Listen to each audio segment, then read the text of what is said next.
మాత్రం వచ్చేసింది బాగా. 2030కి 2030 టయానికి WHO ఎయిమ్ ఏంటంటే కంప్లీట్గా ఈ హెచ్పివి వ్యాక్సిన్ రాకుండా, క్యాన్సర్ రాకుండా చేసే ఒక ఆలోచన ఉంది. అది ప్రస్తుత పరిస్థితి. ఇదొకటి ముఖ్యమైనది. మీరు మాట అమ్మాయిలే కాదు 9, 14 అబ్బాయిలకు కూడా ఈ వ్యాక్సినేషన్ ఇవ్వాలి. చాలా ముఖ్యమైన విషయం అది. ఎందుకంటే ఎంతసేపు అమ్మాయిలు అబ్బాయిలకు కూడా వచ్చే అవకాశం ఉంది.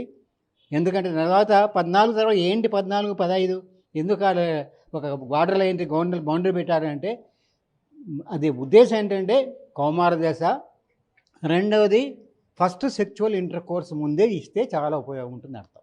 స్లోగా అది అయ్యే కొద్దీ ప్రెగ్నెంట్ కూడా 25 పెళ్ళి ప్రెగ్నెంట్ కాకుండా ఉంటే 25 ఏళ్ళకి కూడా వేయచ్చు, 30 ఏళ్ళకి వేయచ్చు, కానీ ఎఫెక్ట్ ఎక్కువ ఉండదు అన్నమాట.